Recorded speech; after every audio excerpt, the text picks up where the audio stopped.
Hello and welcome to another episode of the Uncommon Energy Podcast. On this week's episode, we're going to talk about mostly the Milwaukee Regional Championships. First off, did Tord leak the BDIF before the tournament? How did that change the trajectory of that event and also Belo Horizonte, to be honest, as well? We'll talk about a DQ that actually happened at Milwaukee, a player who was disqualified after making it into Top Cut, and kind of give our thoughts and opinions on the situation. We will, of course, have Guess That Flavor Text, everyone's favorite segment of the podcast. And then we're going to wrap up this week by just getting really deep into the results of the Milwaukee Regional Championships. We'll also recap our predictions and see how we did. And we'll also, during that time, look at the results from Belo Horizonte regionals as well. Lots of Pokemon action to talk about this weekend. And then, of course, we will also have our weekly exclusive bonus episode for our YouTube channel members and Spotify subscribers. So if you're interested in getting a little extra chip and Azul every single week, be sure to check that out. It helps to support us greatly, and you get some great content in return every single week. My name is Trip Richie, joined here as always by my friend and co-host and now co-caster Azul GG. What's up, Azul? How you doing, buddy? How was your weekend? Doing pretty good, Chip. Yeah, weekend was good. Did some casting in Milwaukee. For anyone who didn't know, I was officially casting the Milwaukee Regional Championships alongside Chip.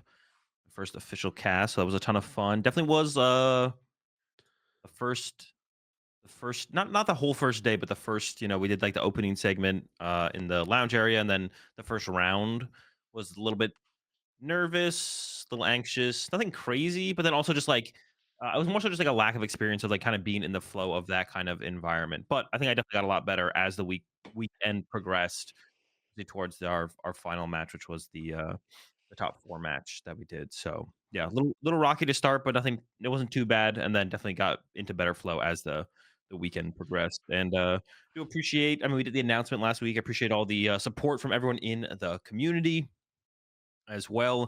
For anyone who didn't watch last week's episode, definitely not trying to like do a full-time casting. If they want to have me back for another regional this season or two, I'd probably be down for that, but nothing crazy. Still gonna be doing the watch parties, still gonna be competing at some events as well. And but I appreciate all the support from everyone who added me on Twitter or the comment section on the podcast last episode. The only the only reactions that I guess like what is the term? Something the wrong way?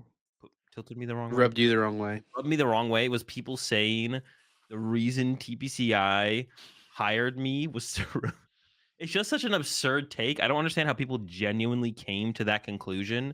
But obviously I've been doing the watch parties recently last season and headed into this season, and they've been doing pretty good as far as like the numbers go. But there were some people out there who are genuinely thinking that the reason TPCI the reason Pokemon wanted me to cast these regionals was to like squash the competition. It's like, oh, Azul's watch parties are doing a little bit too well. If we just have him officially cast, he can't watch party and do it. That's just not. It's just not how it works in terms of like what matters and what grows the scene and even their brand. Like if you look at any esport right now, and even sports are going this route as well. Watch parties are the future. People's personalities people having like personality driven watch parties alongside the product is the future of all this, and I don't think Pokemon is unaware of that. So I don't think they care if I am watch partying or not watch partying an event.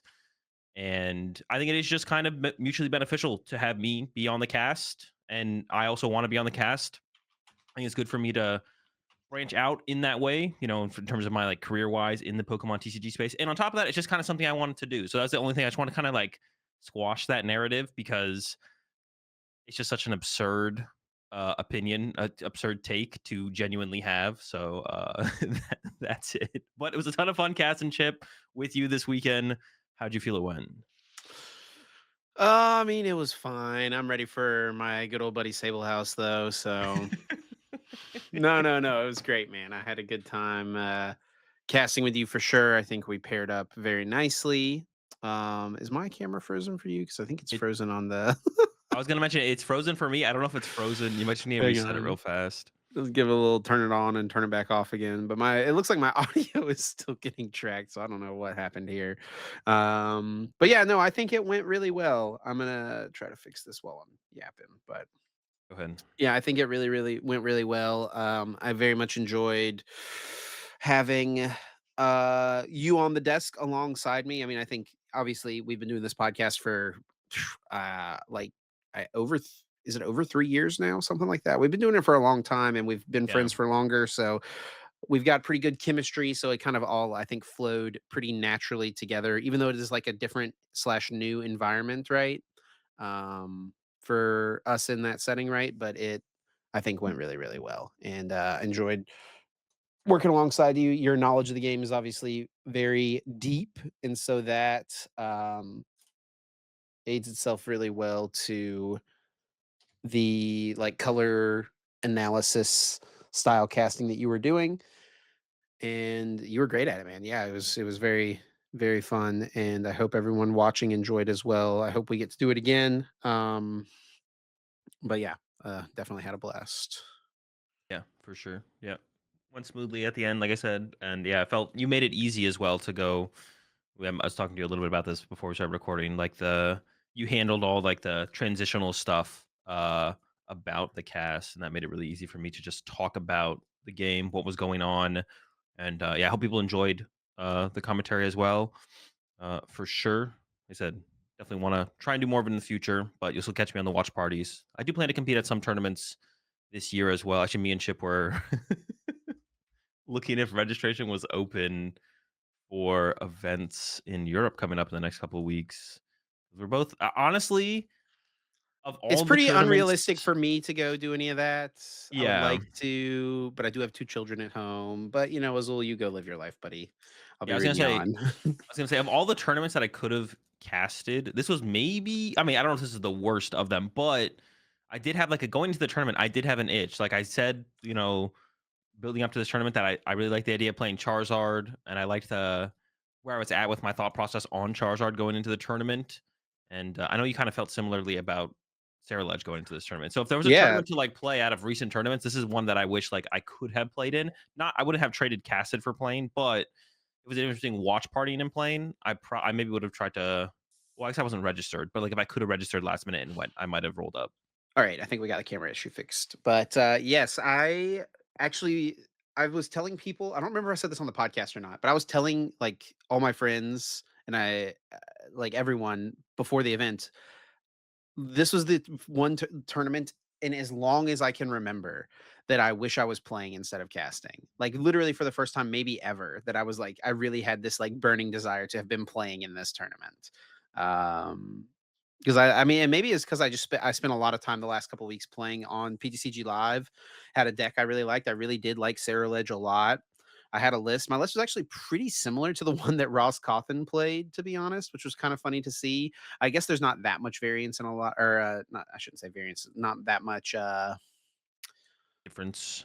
difference, yeah, between a lot of these Sarah Ledge lists. But I mean, I don't know. I felt like the deck felt pretty strong. And plus side, it does have a pretty good matchup into the Mega Kangaskhan Mega Absol deck, which ended up being chosen to be played by a lot of the best players. But nevertheless, had a great time casting, was a blast. Also, after the event, I did end up going down to Chicago for the day on Monday. My sister lives in Chicago and she moved over there a couple years ago. I had never had a good chance to visit her. It's only a couple hours away from Milwaukee. She came and picked me up Sunday night. We went and hung out, spent the day hanging out and did a bunch of stuff in downtown Chicago. Went on like a architecture tour on the river, which was really fun. Um, and yeah, had a good time getting to visit with her and catch up because she lives really far away now, and that was cool for sure as well. Shout outs to my mother-in-law for staying with my children for one extra day so I could do so I could go do that. Yeah, yeah. Um, yeah, who knows? Maybe I'll end up probably not, like, the going to Lille or what's it called? Dance Yes, I at the would. last minute. Dude, this format seems so fun. I would That's what like I to was that's what go. I was gonna that's where I was gonna go with that. I had, like, a thought and then I lost it. But I mean, maybe I think a big reason that the game feels really good right now. I think the one thing I can understand is people being a little burnt out on Gardevoir, but as we get into the results here from these tournaments, one of the decks that have been kind of the and I think is actually a bigger gatekeeper to more potential decks it's not as relevant anymore, which is Pult Nor, and we'll talk about that during the results from both the majors over the weekend. But yeah, the game just feels really fun right now. The game feels really good to just play. I think it's probably part of it as well, where me and you were both like, playing at this tournament seems kind of cool. Um, but yeah, definitely do not regret the casting at all. Well, let's go ahead and just hop into our first topic here, which was going to be all about Tord and his deck that he ended up leaking, I guess, before the event. Well, he was posting it, but then, he posted it on his Metafy, which is a paid thing. It just kind of naturally people find out about what the deck is. Maybe not the exact 60, but they know the deck, the general strategy, and stuff like that.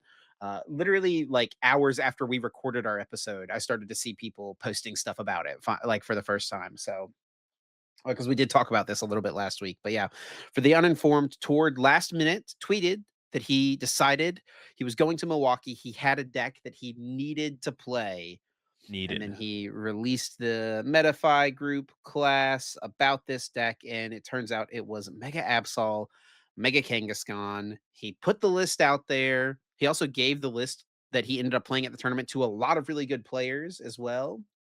Yep. And he ended up making top 8 with the deck. So all pretty sick to see. Obviously, him putting this deck out there had a massive impact on the tournament as a whole because so many people, so many really good players were playing it. I guess it wasn't like hugely popular in the events, like in the overall field, but the concentration of A tier, S tier players that were on this archetype was very, very high. And really, that's true both at Milwaukee and at Belo Horizonte. There was a lot of variants of this deck, which is Mega Absol EX, Mega Kangaskhan EX. The kind of theory behind this deck is overall like pretty simple, right? Two really high HP basic Pokemon that have strong attacks. Kangaskhan mostly in here for the draw power, but its attack is not bad by any means. And then Absol is kind of the main guy here to just rip cards out of your opponent's hands, strip them of resources. You give these basic Pokemon a ton of HP through the Bravery Charm, through the Lively Stadium, and then you can penny them up, deny prize cards. You've got triple Monkey Dory, Evil Tall to trap stuff. There is definitely a lot going on here, Azul. Yeah, for sure. Can you share your screen with me again real fast Yeah, on yeah, yeah. yeah, definitely a lot going on. The Absol is like the main attacker in the deck, and then you have like where against some matchups that would normally be pretty tough to beat, you have the Cornerstone Mask Ogerpon to kind of just like be a band-aid for those not a band-aid in terms of it barely helping, but like it basically wins. It beats you, it beats Golden Go, beats a lot of builds of Charizard, not all builds of Charizard. Some are going to be a little bit more of a struggle than others, but it covers that kind of wider. That's where you get a lot of your wider meta share, meta spread, matchup spread is by having the cornerstone in there as well, which we've seen other decks try and take advantage of in the past, right? Namely Zorark with like cornerstone or the Toad School to help against Golden Go. So decks have done that in the past. This deck also doing that. It's really easy to fit in as well. Right? It's just a basic Pokemon deck to begin with. You have some room for the fighting energy in there as well. And then one of the best cards with Cornerstone Mask Ogropon is Turbo Energize, and we see those in here as well. So that kind of helps out there. And then you have all the really cool cards that everyone loves: the Monkey Dories, the Petch Latias, Kangaskhan Absol mobility setup that you can get Yep. into play even turn one with Precious Trolley is like really cool to like retreat your active to the Mega Kangaskhan, draw 2 cards, and then Petron EX pushes your Absol into the active, attack with Absol, repeat is definitely pretty sick. So yeah, just a really, really cool deck overall. And I mean, just seeing more of this, or just hopefully seeing more of this from this format would be really, really sick. There's more decks like this that kind of come out of nowhere and have such are definitely like that good. This deck isn't just like a surprise deck that did well over this weekend and it'll probably fall off after that because the surprise factor was the biggest part. It does seem like a pretty well-rounded deck overall, so I think it's here to stay. Yeah, I definitely agree. And the thing that's cool about this deck as well is it's kind of got um I guess the main mode is just like attack with Absol, right? Absol is the guy. We're stripping Yeah. resources from the opponent's hand, but it does have this Evil Tall package in here, which is really nice. And in certain board states against certain matchups, you can literally just win the game with clutch if it plays out correctly. and if not win the game with clutch, what we saw more often happen, and really where it's better, is it buys you time. Yeah. Energy attachments are it almost feels like rudimentary, basic, like straightforward Pokemon TCG. Like I'm talking like early days on the playground, just even theme deck format, just like the energy attachments are so important. And so, like buying 2 to 3 turns in the middle of the game with Eviltall to just get your board established and get more energy cards into play can take you from being out tempoed to being so far ahead on board state that your opponent has no chance to come back. Yeah, yeah, they got the Yveltal, the Pecharunt Yveltal Monkey Dory package, which, like you said, it can when you get like that's your main win condition against like Ledge, right?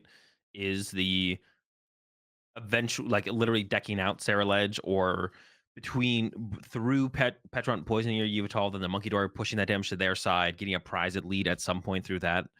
Um, but yeah, having the Yveltals in there as well like adds that much more depth to the deck and makes it like I think like specifically in the like up against Noctowl decks. That's like a really big win condition that the Noctowl decks have to constantly be scared of because they play very few switch cards. They usually have like a Turo. Like on stream, we saw Josh Frank up against I forget who he was up John. against. Yeah, John in the matchup, and just like watching them play that out, like early on, I barely seen any gameplay with this deck. I was like, man, he's only got one Turo. Josh Frank does only one Turo in his deck. As soon as that's used, or if you force that out of him through a Yveltal, the Yveltals can kind of run rampant in that matchup and just completely take everything over. And you just like poison your Yveltal with Petch, trap an Owl for 4 turns while you're pushing over 20 damage every single turn with a Monkey Dory.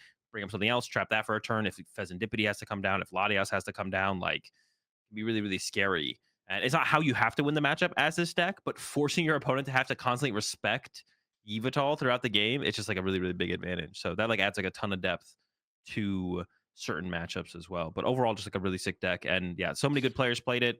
A lot of players playing the Tord build, the exact Tord 60, but then we saw people like Hale bringing his own innovations to it as well. I think And Hale's list was very similar to Tord's Metafy group list, from what I understand. Like, I think Tord's okay. Metafy group list had the Badoo and stuff like that in there.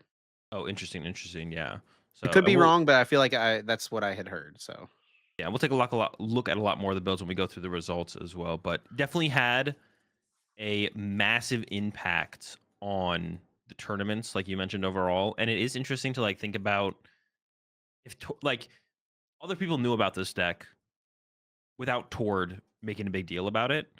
But if Tord hadn't made a big deal out of it, it would definitely would have had way less impact. Tord probably still would have made top cut. Maybe would have even made top cut easier. More easily would he have maybe made it into the top cut. And then a lot of other players' tournaments runs probably maybe wouldn't have gone as well, right? Like you have someone like Xander Perot. I don't know how much Pokemon Xander's playing these days, but he was playing the towards exact 60.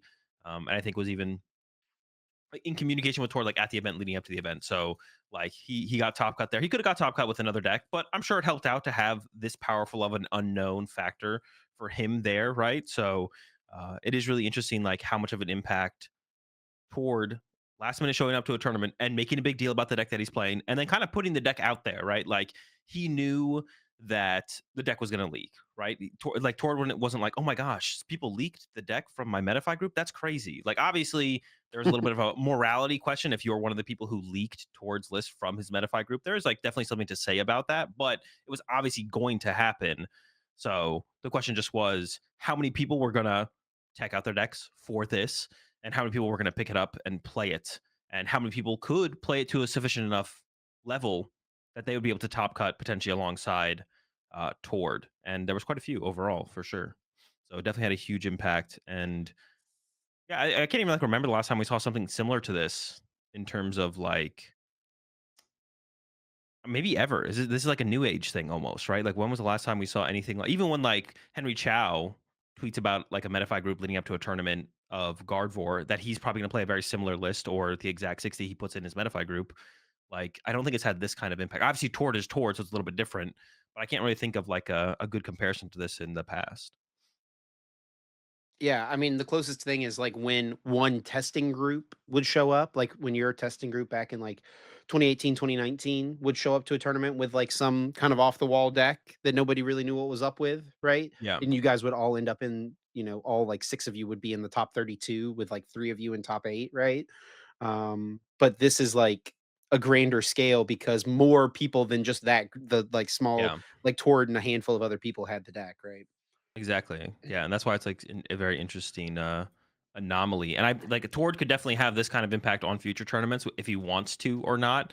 Someone having a good secret deck is not going to have the same impact that Tord is, even if the deck was better, right?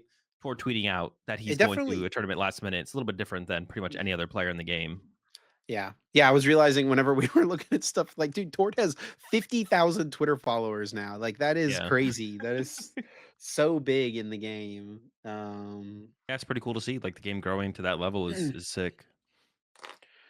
um, but yeah, I mean, very unique. And I don't know. I mean, it's been a while since we've had like a good secret deck for a tournament, like pop up and really dominate. Like, for the last year, it was really like, what is the different card that Henry Chow is playing in Gardevoir this weekend, right? That was the secret. And it wasn't really even that big of a secret because he gave the deck to everybody who wanted it. So, um, Yeah, I'm trying to think about the last. I mean, I feel like there's like definitely big innovations, right? Like Liam Halliburton with Zork most recently, I think is a good shout out to that. But it's not like it's like, oh, he's got Watchtowers and Zork and Toad Scroll. We've seen this before, right? The yeah, Seer knows, but so it's like it his wasn't new an innovation on the Seer knows. unthought of deck. Yeah. So yeah, definitely. I mean, so it's just gonna be so much harder for that to kind of happen in the current day and age of Pokemon. But I guess when it does happen, maybe it makes it a little bit more special nowadays. And honestly, this is probably the time when it was going to happen, right? Brand new format, brand new mechanic as well in the game. Like, how can you best abuse the new mechanic, right? Yeah. And I think Tord was definitely able to do that. I mean, levying the high HP, the fact that these Pokemon give up 3 prize cards, all to his favor. Actually, you know, I think I did think of. I think the last time that I can think of like not to the same scale, but kind of like an unknown deck was, like Baby Roar and Moon to Dunsparce. That's like the best like, that deck I felt like was, like, super unknown until EUIC that year. Yeah, but it was just Um, like a it guy was like playing it, right? yeah, yeah, of course, but, like, that's the only time I can think of, like, a deck that was, like, came out of nowhere and then did well, Sure. um, to that degree. Yeah, not on the same level of, like, super secret deck, whole testing group rolling up, a couple of them in top cut kinda deal, but just something out of the unknown. All right, well, let's move on to our next topic here, which is about a DQ that happened over the weekend. So let's just kind of rehash how we talk about these things generally, right? Because we only have one side of the story. We're only ever going to get one side of the story, right? Yep. Which is the player's side. We don't have all the information that maybe the judges did. We only have what the players have made available in the situation. So and this is around player Luke Smith, who is actually a regional champion. He won the Secaucus regional championships back in like 2022, 2023. I think it was 2022. Mhm. Um, with like this kind of wacky Arceus toolboxy deck. And he had a deep run at this tournament. He was playing Ceruledge, and it's interesting. He's not up here on the Pokedata page anymore even. I guess, like, does he just get removed from even, like, earlier in the tournament, I guess?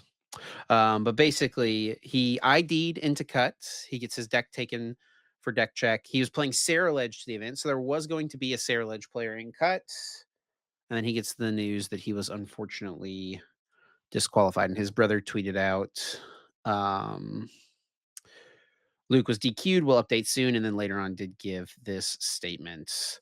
A pretty long one here. But the gist of it is that Luke had been deck checked in round 9 of day 1, and he was issued a warning for visible imprints on a card through the back of his sleeves under the right lighting. All these cards were non-significant, normally not a very big deal, but Luke wanted to appeal the warnings in hopes of avoiding a potential DPL later in the tournament, an escalation. Yes, a warning is still technically a penalty, and if you have already received a warning and then you get a penalty that would be a warning usually later in the same tournament, that can be escalated up to a DPL or even something more serious as it was in this instance. Yeah. But Luke was denied or he was given the appeal, but the appeal was like ultimately denied. Like, he was still received a warning. He accepted it, moved on, changed 4 of his sleeves, so on and so forth. So he ID'd in round 15, Deck checked again. He was issued a DQ for the reason of one of cards in his deck being marked warped. These cards were his Fez and his Squawk. Let me point out that these were the exact cards in the deck during the first deck check in day one. While was no warning for the marking issued then, due to the existence of the previous deck check in day one, we have logic that states that those cards for which Luke received the DQ shouldn't have made it past day one. Instead, the judges focused on his sleeves, so on and so forth. Ultimately, they said that his cards were able to be identified while the deck was all together, and yeah, he was given a DQ for it. Yeah. So the one thing I'll say, yeah, I don't think Luke did anything wrong. I was definitely rooting for him. Once he was in cut with the Sarah Ledge, because me and you had been hyping up Sarah Ledge a little bit leading to the tournament. So I was like rooting for Luke. Yeah, I don't think Luke cheated. I think it's just kind of an unfortunate situation. The one thing I will say about the statement here from Hunter is that it doesn't really matter if a card was deck checked in day one and then there was nothing found wrong with it or something else found wrong with it. You could still find something wrong with that card in day two. So that's not like a good argument Something could have against, happened to the card yeah, during the day 5 of play. rounds. Yeah. Yeah, and like don't think Luke cheated at all. I don't think he marked his cards. I think it's an unfortunate situation, but we want judges to 'cause I saw a lot of response to this post. Um Hunter's post being like the typical anti-judge statements that we see all the time that's just like really cringe, where it's like people just want an excuse to hate judges, to hate TPCI, so on and so forth. So like we want to apply a little bit of logical thinking here. If judges deck check someone in day one and they don't think anything's wrong with the deck, that's fine. But if they deck check them in day two and they think the person is all of a sudden has marked cards, we want them to act appropriately because someone could not mark their cards in day one and then mark their cards in day two. So if we just think about it for a second, we realize, oh, yeah, it's definitely possible. And we want people who the judges think have marked cards to be penalized, right? So it's not a good defense of the situation basically at all. Is that like, oh, these cards are deck checked in day one, not in day two, but they could have something could have happened then between round what 8 or 9 and round 15 or whatever before top cut. So that's not a good response. Then he goes on to talk about like the kind of like the fact that hollow cards exist, and what he says is true, right? Hollow cards are more likely to be marked than non-hollow cards, which is a reason you should try and play your deck as hollow as possible or as unhollow as possible to try and mitigate the difference in the consistency of your cards. You should try and pick one route over the other. Of course, if you go as non-hollow as possible, you still have to play some hollow cards, right? Reverse hollows or whatever. But I think the deck checkers take that into account. I think when they are deck checking, they're not just like, oh, the hollow card is hollow and these cards aren't hollow, therefore marked, right? Like it's not like they said that the Sarah ledges were all marked as well, right? It was specifically Pheasant Squawk. So there's something unique about those that led them to believe that they were too different from the rest of the cards at that point. I guess like one thing maybe Luke or Hunter is trying to argue here is that, well, if the Pheasant Squawk weren't marked after round 9, then technically there was only 5 rounds of them being marked, so the penalty maybe should be less severe because they do definitely do. My understanding is that they give deck check penalties based on sometimes how many rounds have been played, right? If they catch it in round 2, you're less likely to get DQ'd than if they're deck checking you right before top cut happens, which I think there is a little bit of merit to that, but it depends how severe it was. It's also hard to tell from the pictures exactly what the cards look like because there's like no front and back take of the pictures there from Hunter. It's just from the side basically, but seeing the front and the back specifically would be nice for sure. Also, sometimes, like, he's got the deck just sitting up on the table. The judges may have been able to say that they were able to see it because, like, whenever you're shuffling a deck, like overhand shuffling, um, the deck's not like all the weight of the deck is not pushing down on itself, right? It's like sideways. Yeah. So it is definitely reasonable that during a side overhand shuffle, that warped cards would be more apparent. Yes. Yeah, yeah, definitely. I will say this about the hollow thing. I don't know, like, the rarities that Luke was playing throughout his deck, if it was all as non-hollow as possible or lowest rarity, whatever. Um, but I will say Pheasantipity EX and Squawkabilly X, if they're just like the base normal rarity, which it sounds like they are, um, compared to the other possible hollow cards in his deck, which would have been Cerulege and his ace spec. Um, the warping on those cards is definitely not as bad as just regular base EXs.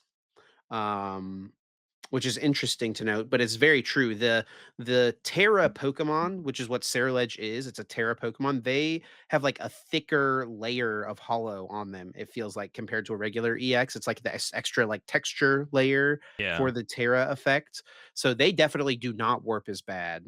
And it's absolutely a problem, especially a card like Squawkabilly. If it's a Paldean Fates, or not Paldean Fates. I guess it could be Paldean Fates. Either one, Paldean Fates or Paldea Evolved Squawkabilly EX.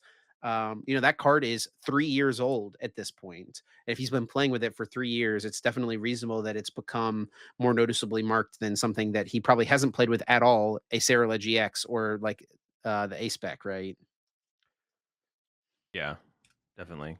So, It does seem like the blanket, based on what we've seen for events the last like 2 years, if there is any sort of deck check marked card potential once the player is in top cut, it has almost always been an immediate DQ.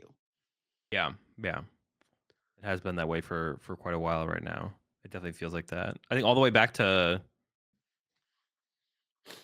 There's the the first. NAIC where a kid got DQ'd for like having marked cards, right? Marked Yeah. sleeves. I was gonna say the first tournament post-COVID, didn't someone go into cut get DQ'd? I'm pretty sure someone Yes. did. Yep. Yeah. Yeah. Literally the first Good tournament old post-COVID. Uncommon Energy episode 2, our most watched video for forever, because it was literally like a player was disqualified this we leaned into the clickbait so hard with that one. Got off to the wrong. Yeah, for this situation, it's really hard to say this wasn't an unjustified DQ, for sure from my point of view.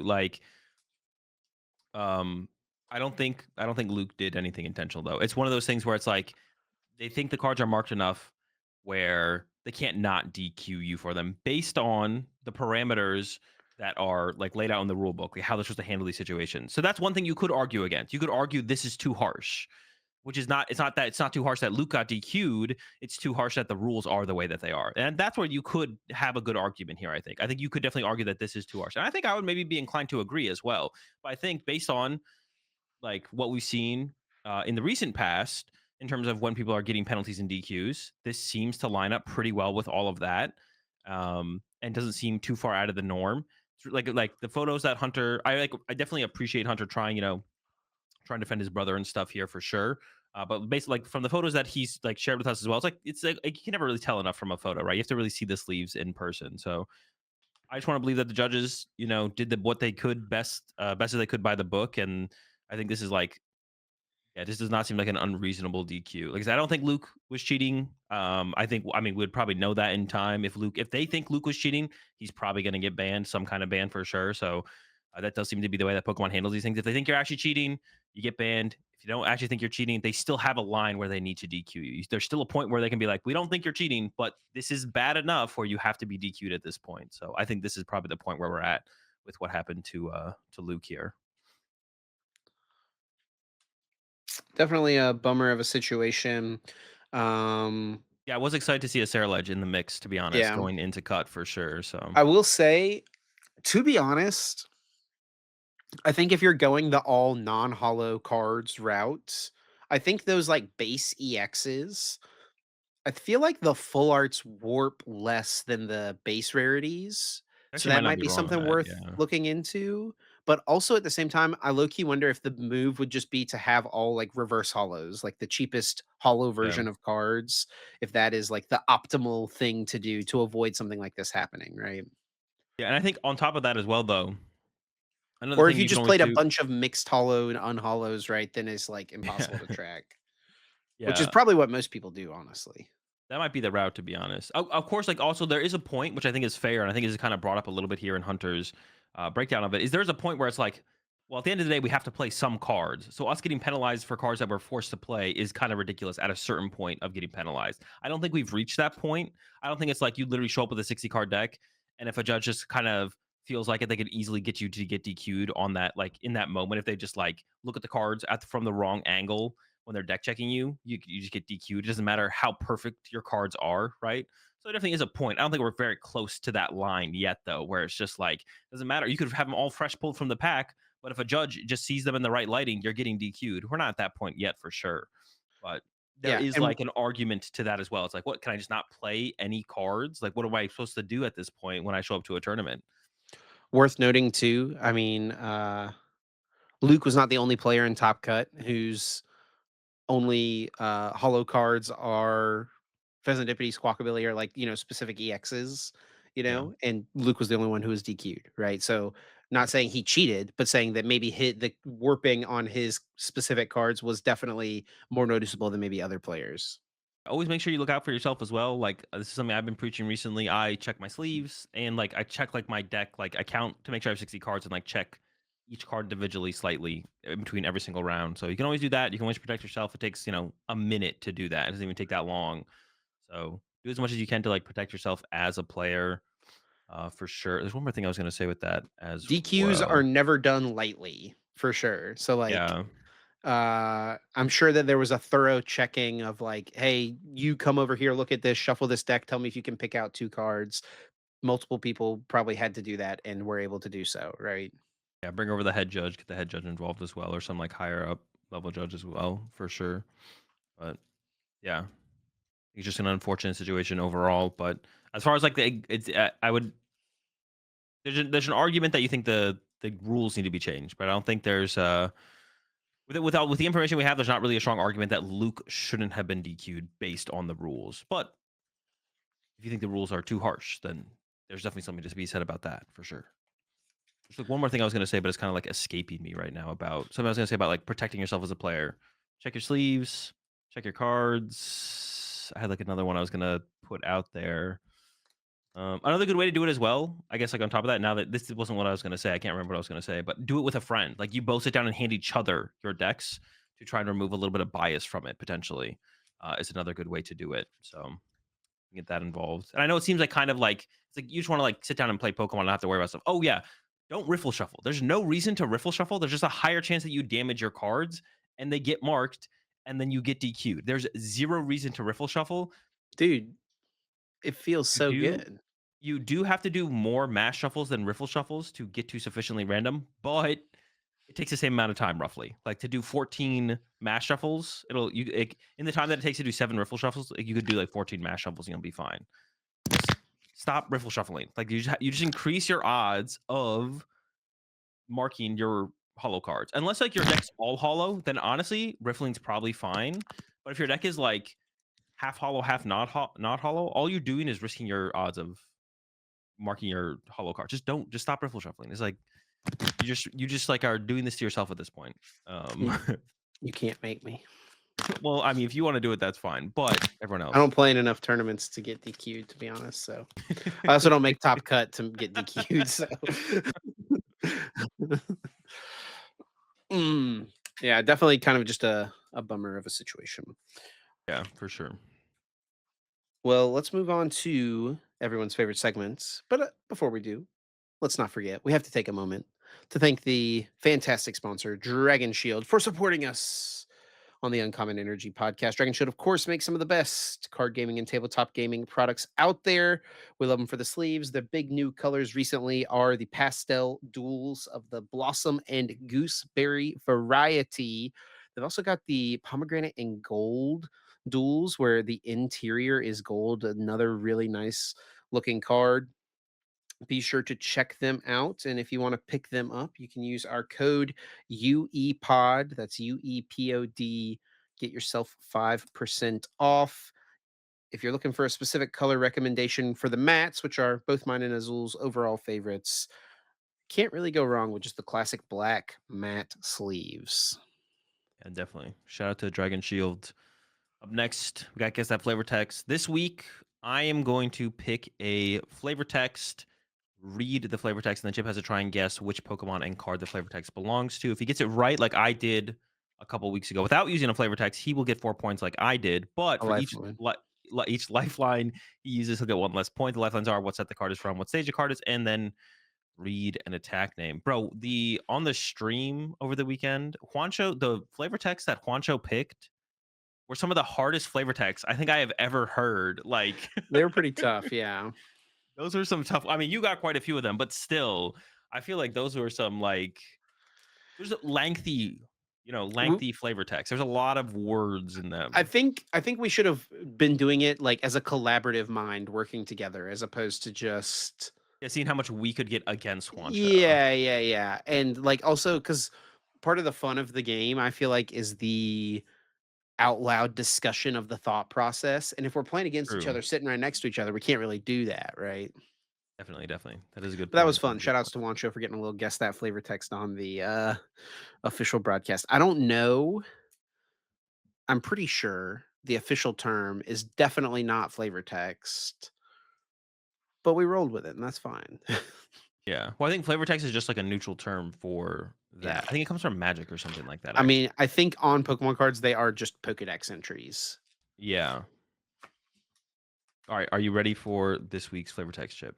I'm ready to get some points, absolutely. Okay. It is ill tempered. It fights by swinging its barbed tail around wildly. The leaf growing on its head is very bitter. Wow. There's a lot of information in this. Barbed tail and a leaf on its head. Um,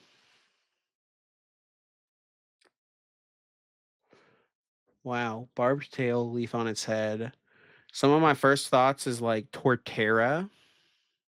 The term flavor Uh, text does come from magic, which means yeah. it comes from Wizards of the Coast, which is where Pokemon cards originally come from. Well, So, well, they printed the cards in America. They true. didn't Oh, make the they didn't make cards. they didn't add anything to it like that? Oh, No, okay. Never no. mind. Maybe they got inspired though from magic. Who knows? Let me hear the flavor text again. There's a lot of information here to take in. Ill tempered. It fights by swinging its barbed tail around wildly. The leaf growing on its head is very bitter. Well, the leaf growing on its head makes me think about like bay leaf or chikorita. I feel like I've read this flavor text before. Um, but being ill-tempered, barbed tail. What set is the card from? I'll start there. Darkness ablaze. Okay, so that is the Eternatus set, the Charizard VMAX set. Um, barbed tail, leaf on its head. Can I picture any grass Pokemon? I mean, it's surely a grass Pokemon from Darkness Ablaze. What grass Pokemon? I can't picture like a Torterra or a Meganium line existing in that set. Sorry. Um, there is some fossil Pokemon I want to say in that set, but I think it's like Arctovish and stuff like that. So that probably isn't fitting. Like thinking about like the barbed tail makes me think of like a dinosaur. So that's kind of the route I was going, but I don't think any of those Pokemon um are in that set. Like I mean Bastiodon doesn't have a leaf on his head. I don't think it's in that set either.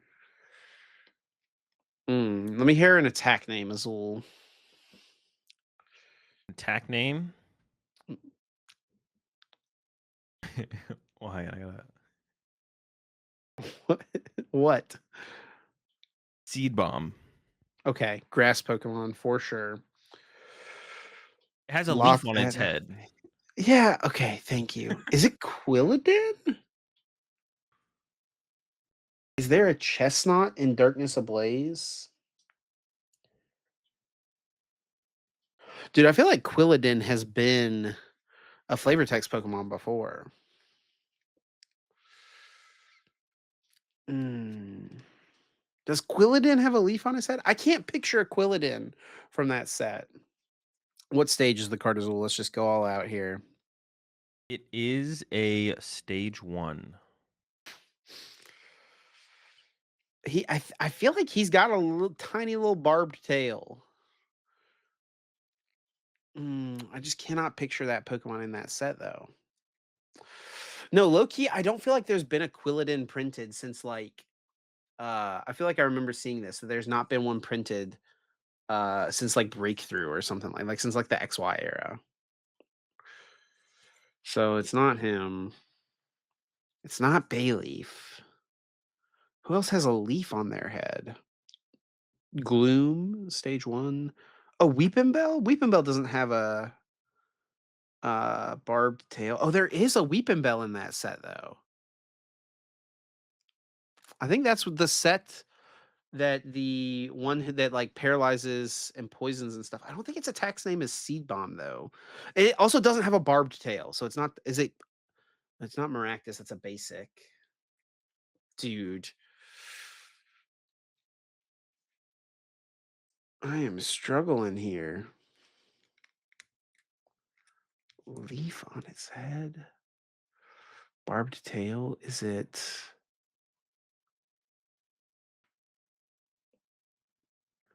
Hmm. Is it Appleton? Is it Appleton? I think that the Appleton that has the ability that lets you, like, flip a coin to bring up a basic Pokemon, I think it's from Darkness Ablaze, and I think Appleton has a leaf on his head. I think he's got a tail with maybe a barb of some sort on it. I could definitely see him having the attack Seed Bomb. You know what? We're just gonna lock it in. I'm gonna go with Appleton, It's not Azul. Appleton. The other attack, I don't know why I was, like, struggling so hard to well, I don't know, it's like one could give you the Seed Bomb seems like a pretty specific attack Dude, name. why were you so The other I don't know, I dude, was, like, ripping the locked in. talk about ripping the Band-Aid off. The other I'm gonna attack guess Appleton. name It's not Appleton. It's not Appleton. the other attack name was Giga Impact, but I don't think it would really matter which attack name I gave you, to be honest. If I think C-Bomb probably would've given you more help than Giga Impact. Yeah, I think I, like, C-Bomb stopped definitely and, like, did. thought it's like there like, only, like, 1 Pokemon or 2 Pokemon that knows Giga Impact. The right answer is and it doesn't look like it has a leaf on its head, or it doesn't look like its tail is barbed. It's Simisage. What? Neither of these things describe Simisage very well, but that's right, he has both. What? Right there. Bro, Yeah. they are trolling with this one. Definitely just looks like fur on its head. Got some kinda, like, mane. It's got the mohawk mane going on, and its tail does not look it looks like 2 hands. It looks like oven mitts. Is what his tail looks Dude, like. I'm low key kind of peeved about this one. This dude does not have a leaf on his head. He does not unless it's, like, behind his hair. That doesn't look like a leaf. I agree. I'm with you. Mm, the Appleton I was thinking about is from Rebel Clash, and the leaf is on his back. Mm. What about Pansage? Doesn't Pansage look like he has, like, broccoli on his head or something? Yeah, Pins. Pansage honestly has, like, broccoli on his head. Like Yeah. I guess Dude, that blooms into a I leaf. I forget these Pokemon exist, to be honest. With one exception, of Yeah, course. dude, I was about to say that's not true. I can never forget I spelled it wrong. 2 Is it M's only in this? one M? Dude, I think they're all, like, basically the same. Oh, I just spelled it wrong the first time. Yeah, I can't ever forget Simisear V-Star, to be Yeah. honest. Azul GG the card. Dude, but, like, what is he doing? He's, like, raising his hand or he's, like, pointing up. He's, like, Actually, while eating a pear. Like, what is going on? actually, This card's, like, kind of ridiculous besides the resemblance. besides the resemblance you draw to me with this one. Like, hold on now. Like, while he's Every eating. time I see this card in like a vendor's booth, I think of you. Good to know. I've had a couple people ask me to sign this Simisear before, so and a This couple card's because of not that you. expensive, I don't think. They trying to like motivate people to Yes. Please. Oh my gosh. Oh my gosh. Never mind. Dang it. $35. Dude. There was a buyout, dude, literally like a week ago, it looks like. Yeah, I No, bought them actually, just all. a So lot of these do not sell. So people wouldn't ask me to This put was them a on. $5 card a year ago. Why? Yeah, why is it worth so much? Hey, I maybe mean, it's an alt art. I think a lot of stuff from Crown Zenith, the Grilarian Gallery, has gone up in price a lot. Like this Mewtwo, I think has gotten stupid expensive recently. Yeah, it's like but $200. it's a Mewtwo. Like, That's a good point. and that And it artwork's has kind of Charizard sick. on the card, Look how yeah. sick the artwork is. The other one is a Simisear eating a pear. Like, Dude, there's so much good artwork in this set, to be honest. yeah. This I have Zoark card is, like, so sick. I've started to become a little bit more appreciative of the artwork of cards, to be I honest. love this card as well. Orbeetle. Yeah, it's a Deoxys. Yeah, but with the Orbeetle in the background. Yeah, but it's just yeah, he's chilling there. And then all 3 of the legendary dogs I think are really good. The I Raikou, don't like the Entei. Entei one. I like the Suicune one the least, I think. I like the Entei. The Raikou is the coolest one for sure, though. Yeah, definitely. Gotta go fast. Yeah. I'm just never surprised when I, like, think about some random Pokemon card and go look up the price and it's like a gajillion dollars all of a sudden. Yeah. Like this Mew, didn't you literally played this Mew, right? This Mew I have one of artwork. those, yeah. I have one of those. Now a $30 card. Yeah, when you were playing it, it was 10 bucks, 7 bucks. I wonder when the bubble is gonna burst. Like, it's gotta happen eventually. Never, bro. No, it will. Well, I mean, it's To not the gonna, like, be moon. everything's not gonna be, like, worth nothing forever, but it's gonna everything's gonna come down. Like, it's gonna be a once the crypto bros find the next shiny toy, We like just need him to go back to shoes or something, what happened to Supreme? Can we bring back where's Supreme 2? Can we get Supreme 2 already? All right, Azul. Well, I guess you'll have an opportunity next week to jump back ahead, but I'm going to make sure that does not happen. All right, let's look at the results from the couple of tournaments this weekend. Let's start with Belo Horizonte just real quick, and then we'll get more Real quick. into Milwaukee. What's up? Real quick. Well, hang on, pull up labs first. Let's take a look at the metas. Meta breakdown. Sure. Well, yeah. All right. That's fine. 1,100 players here at Belo Horizonte. And looking at the meta share, Oh, I was gonna Gardevoir say it was the was most. I thought Grim was actually Why the don't most you go popular ahead, deck. buddy? Go ahead. Go ahead. Yeah, okay. All right, when we combine the variants, when Gardevoir's with Guardy Jelly, it is the most popular deck, which is not a surprise. Golden Go is following it. And then the Dragapult decks, Barney's Grimmsnarl and the Charizard both around 10%. Charizard, I think, was like 10% in both tournaments, actually. It didn't show up on the official stream meta breakdown, but because it was a little bit too broken up. Probably between like Dusknoir and no Dusknoir. A lot of people have been playing the no Dusknoir builds. Yeah.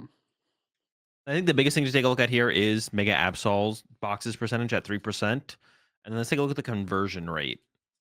If you go back, let's take a look at the conversion rate of Oh, yeah. all the decks, but then like that deck specifically. Blissey, BDIF. Here we go.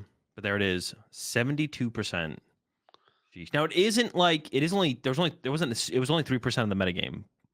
But like yeah, there's like something different about the deck, obviously, than like the average deck that is 3% of the metagame for sure. That is a pretty standout stat, I think, for sure. Yeah, high win percent or high conversion rates. But again, a lot of really good players choosing to play it, right? People who were just picking it up within a few days. Like a lot of people are not willing to do that unless they generally know what's up, right? Um, and actually, one of the players playing it, kind of one of the biggest stories from this event. First off, I just got to say, it is such a bummer that there's no like stream coverage of these Yeah. tournaments, man, because I mean, how sick is this top 3 players? Yeah. Gustavo Wada, forever considered like for forever has been considered the best player in Brazil for basically as long as I've been a part of the game. Yeah. And then Gabriel Fernandez in his first ever tournament as a Masters Division player is in second place. And then world champion and then mainstay of the Pokemon TCG circuit, like for longtime player. I think his first cut at Worlds was back in 2005. Diego Casiraga getting third place. Yeah, and I think as far as like the goat from the LATAM region, it's Gustavo or Diego. I think Gustavo for it's always been from I definitely agree with you. I think it's been Gustavo though. Like despite Diego has won worlds. I mean Gustavo won it in seniors or juniors, I want to say, but his like results Juniors. overall, besides the world championship dub that Diego Casiraga has, Gustavo definitely has been that player. And he didn't even play at all. I don't remember seeing Gustavo's name at like a single time last season. I know he's been playing like One Piece, so but I think he's been in school, bro, like the last couple years and like didn't go to that many yeah. tournaments. Yeah, so shows up to the first tournament though, and he wins it. And like the really cool storyline, it's really a shame there was no stream for this tournament because he wins it, defeating it's like the old guard versus the new guard, beating Gabriel Fernandez, the best seniors player 2 years in a row by far. Coming into this, the most hyped up player probably going into the year was Gabriel Fernandez. We didn't. This is his first tournament in the Masters division. Didn't go to any of the earlier stuff. We've seen him compete in America for some tournaments. Didn't make his way out to Pittsburgh. First tournament here for him, and he already gets second place. And the player to stop him, it just feels like so fitting that it was Gustavo to stop him in the finals. Stopping him from winning his first tournament in the Masters division, but still making it to the finals is just kind of crazy. He's like continuing, he's picking up like right where he left off in the seniors division, Yeah. Yeah, it's becoming like one this. place shorter because I think he won literally every regional in Brazil last year. So Still a pretty sick start, and he is doing it with the Mega Absol, Mega Kangaskhan deck. But his build here, a lot quite a bit different. different from what we saw from Tord and Company. I mean, the big difference here is the A spec. There's not Precious Trolley in this build. Instead, he's got 4 Nest Ball and a Mega Signal, just maximizing ways to get Pokemon, really valuing the unfair stamp, which is very much become his like go-to A spec. I feel like he in almost every single deck has played unfair stamp. Yeah, it was like NAIC, it was Charizard with unfair stamp. Worlds, it was Zoroark with unfair stamp. Now it's Mega Box with unfair stamp. And because you're not playing Trolley, you don't have to play as many Arven. So really leaned into this Lily build. Does still have some Arvens in here, but leaned into Lily quite a bit more. And I don't know, that's definitely an interesting take, right? Like he's got the 4 Nest Ball, 1 Mega Signal, which is effectively like a Nest Ball for the most part. I can't find everything, but it's close enough. Um, does play 3 Mega Kangaskhan, which is interesting. I'm curious to know which matchups he like is heavily favoring Mega Kangaskhan over Mega Absol. I have to imagine that's the reason to play the third. Is in some matchups you're trying to set up 2 Mega Kangaskhan. Doesn't have the Lively Stadium, which is interesting as well. I felt like that was like a pretty big card in terms of potential at Milwaukee from the players who were playing it. It seemed like it was like pretty high impact. So not having that is interesting, but showing that there's like a lot more to maybe be played around with this deck. It's not just copy the Tord 60, maybe change a couple cards. You could completely change the build in terms of not the attacking options, but kind of the engine, the supporter lineup, and do it completely differently. So really curious to try this build out as well. And honestly, the biggest thing that I like in this list, and I did see some other lists playing this leading up to the tournaments this weekend, but the double E switch, the amount of times we watched this deck be played and it was like, oh, the win condition is E switch, or it's like, oh, the E switch is already gone. That'd be really good here. It was like really high. I feel like E switch was like a super high impact card for this deck over the weekend in Milwaukee. So I like the double E switch in here. Kind of just makes sense to me after seeing so much of it play out where E switch was so impactful. Yeah, definitely. I mean, I think this shows that there's room to like you don't have to just copy paste the Tord 60, right? There's like Yeah. other things to consider, other cards to think about before going in. Um and moving forward with the tournament. And let's look at Gustavo's list here because this is really interesting, Azul. Yeah. Here, his build is quite unique, leaning really heavy into the Mystery Garden, 8 Psychic Energy plus the Mystery Garden. And also, there's a Mega Gardevoir EX in this deck. Yeah, on top of this there's Drifloon. We haven't seen Drifloon Oh, for true. Yep. forever. Yep. He's back. I mean, there's 2 Bravery Charms, so Gustavo really leaning into the one hit KO, one hit KO potential that Gardevoir has through the Drifloon and the Mega Gardevoir.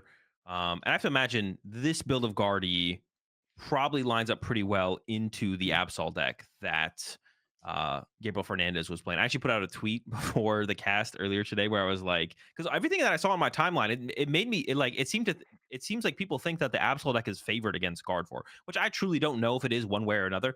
My impression of the matchup though is that it's favored for Gardevoir. Like, except yeah, for it's favored for Gardevoir for sure. Basically, any build of Gardevoir is favored up against the Mega Absol deck. Um, like the way that people were talking about that matchup, or just kind of like how the deck seems to have no bad matchups besides like these other decks. I was like, but no one's. It's just do people just think that Gardevoir is unfavored against this deck? I was a little bit confused by what I was seeing on the timeline. So I put out a tweet, and we see Vinny Fernandez, Gabriel's brother, did reply, and he's like, Gabriel's list is, and I imagine the big difference there is having the unfair stamp, right? Being able to like aggressively go unfair stamp Absol as a response to the first Absol going down does sound like it could be pretty game ending. But besides that, there's not that big of a difference between the decks. So I have to imagine the unfair stamp is where he thinks the advantage truly comes from. And I could see it. I could see that. Or maybe just being able to see that many more cards with lilies over Arvany for your turn to set up for bigger plays in the late game. But this list only has like one Iono. So you don't have that much hand disruption, which honestly seems pretty good for this deck up against Gardevoir to have that hand disruption to go with it. So definitely interesting. I'm not sure where it stands. I feel like this build from Gustavo, though, like you got so many one hit KO options. You have so much draw power potential with the Mysterious Garden. Like, I don't think this deck's afraid of Mega Absol at all. Well, I wonder if Mega Guardy should just be a card that you're playing in Gardevoir, just so you have the one hit KO potential and stuff really easily. Yeah. Um, I mean, there's quite a few matches where it'd be good, right? Sarah Golden Go, the Charizard. the Absol Kangaskhan deck. Yeah, definitely don't hate it.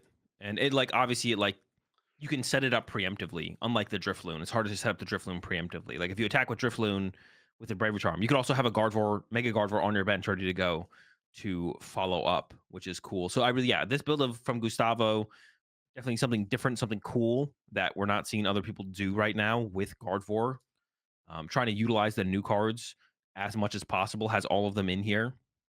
Don't really need more than one Mega Gardevoir, but the two Mystery Garden still has lilies in there to go with it as well. Yeah, it's just cool to see. I mean, we shouldn't be surprised too much though. Like one of the best players in the game, one of the greatest players of all time, the greatest player from the Latin American region, doing something different and succeeding with it. You know, definitely not a surprise to see Gustavo's succeeding with something different. Definitely cool to see the difference though from like what we saw people playing in Milwaukee compared to what we saw here.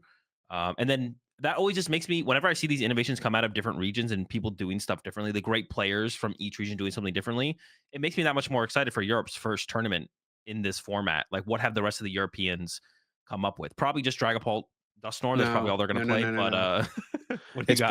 probably more Conkeldurr, to be honest. More Conkeldurr, sure, Conkeldurr, and no, but it does make me excited to see what the Europeans are cooking as well. So and their first tournament Definitely. comes up here, not this weekend, but the next weekend. So more cool stuff to see.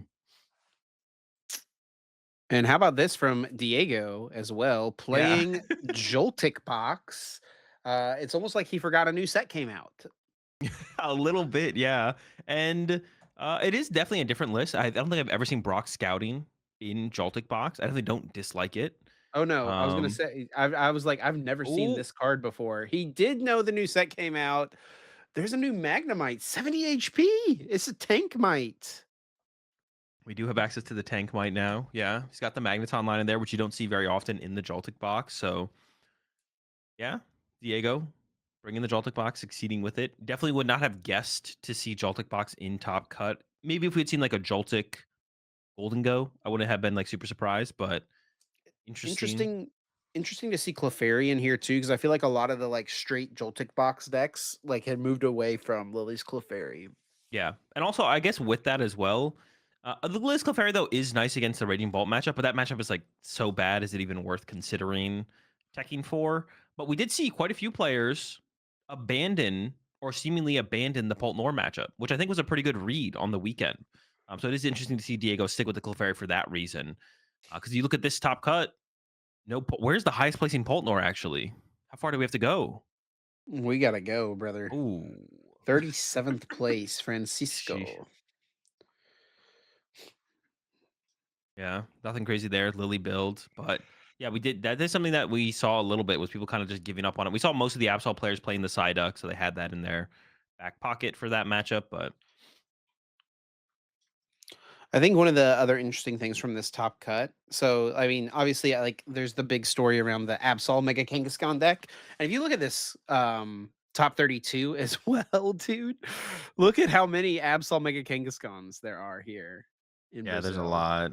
But Emmanuel here with Got a third. Tankaskan deck, Mega Kangaskhan Bouffalons.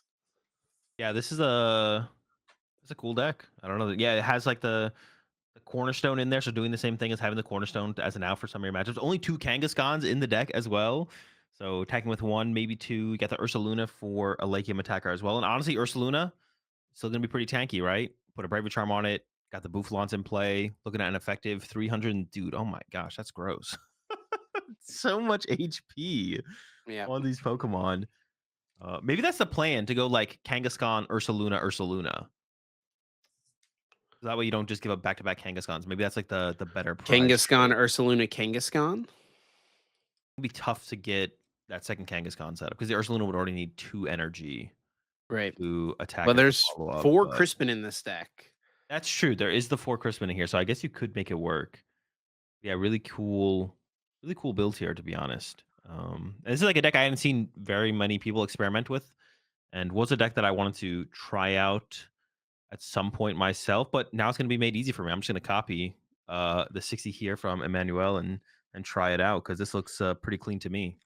It's so interesting because it's like you read this card and like look at its attack, and it's like this card should not be competitive, right? But it is. Its stats are just so high, and then 200 for 3 is not terrible, and then also like the consistent draw power. I don't know, man. I think Kangaskhan is kind of nice here. that's the underrated stat, I guess. Definitely something like I didn't think too much about. It's like 300 HP, 200 damage. Like that's like I don't know if I candy out a Charizard, I'm feeling maybe because also like the Charizard self accelerates to itself, right? In terms of like how many cards it takes to get there, Charizard's not too far off, right? But then the draw power, I think, is like really what puts Kangaskhan over the top, where it's like, yeah, that's cool. We're almost matching each other in terms of power of HP and damage, but I also draw 2 cards every single turn. It's like, okay, maybe that does give the advantage to the Kangaskhan overall. I also like how this build is built with no Latios in it because like you're really forcing your opponent if they want to get a multi-prize knockout, you have to go through the Kangaskhan or the Ursaluna. So I really like that aspect of this build as well. Got the Genesect in here as well, which is a favorite of yours too. Yeah, big fan of the Genesect. It's cool to see that making its way in there. Honestly, stops legacy energy, stops the Golden Goes. Oh, I guess Golden Go is playing Trolley now, so a little bit less effective, I guess. I guess it could be as effective. They don't have the ESP anymore, but good, just kind of a good card if you can find bench space and a tool for it fast enough. There was another Mega Kangaskhan Absol here from Pedro. More similar to the Tord build with the trolley. There's a Prism Energy in here, which we saw a couple people play in Milwaukee as well.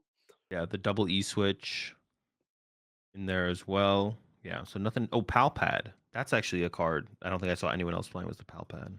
And then Archaladon from Mateus here with Mega Mawile EX. Yeah. Shout out to Mateus. Oh, I guess we didn't really do the predictions based around both events. I was gonna say shout out to Mateus for saving me because my prediction was Mega Mawile for a mega to make Well, you cut. still lost Um, regardless. yeah. But yeah, the Archidon making it in there. I played around with this deck a little bit, and it feels really good to have that closer in the deck now. It's definitely a huge upgrade to the deck. The Risky Ruins, I'm a little bit less sold on here. We did see that's the route that Mateus went. You definitely Yeah, want those or the Team Rocket's Venture Bombs. You want some way to generate damage for your Monkey Dories. Really, really powerful. But yeah, it's cool to see Archidon succeed here, to be honest. It's cool to see that there's more in the mix. And I'm really just excited to see where like this is like a good deck and example of this is where it's like, dude, it feels like there's so much potential for so many decks, and we're just kind of like seeing the beginning of this format start to evolve almost. definitely. And I'm hoping that when the new set comes out as well, it'll just continue to feel like this, right? And just push it Yeah. forward a little bit more.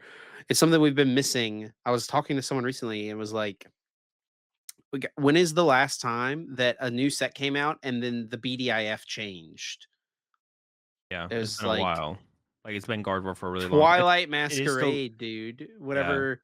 Like there has not been a shakeup in the metagame as big as when Twilight Masquerade came out before NAIC 2 years ago now with Teal Mask Ogerpon and Dragapult EX. And all that really did was make Gardevoir broken, right? Like Yeah.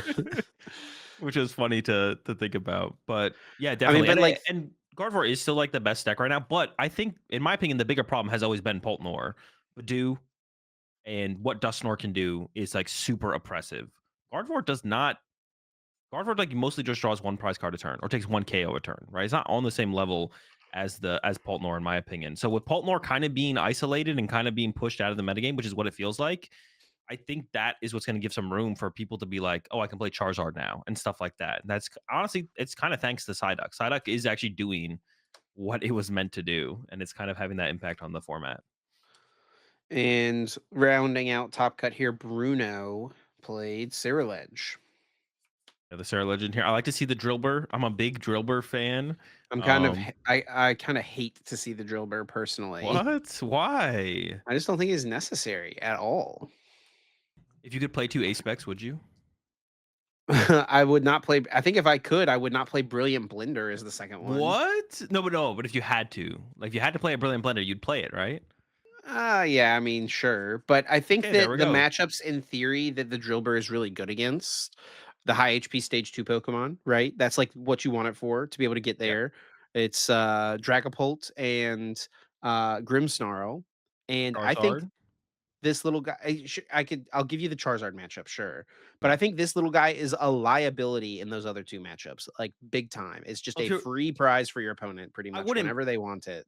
I wouldn't put it in play unless it's making the difference, right? If it's like I'm not KOing a Dragapult versus In this KOing a spot Dragapult, he's in going on this the spot in bench. my build, I've had the Iron Bundle, and I really liked the Iron Bundle because they don't I usually have also 2 like the stage bundle. 2s, and you can just still Still take get a a prize prize card. card, you can still do something and try to get to the point where it's like, now I can, because you usually KO a little guy to start, bundle to KO another little guy, I and go big then guy, big guy. then you've got enough time to KO 2 big guys, right?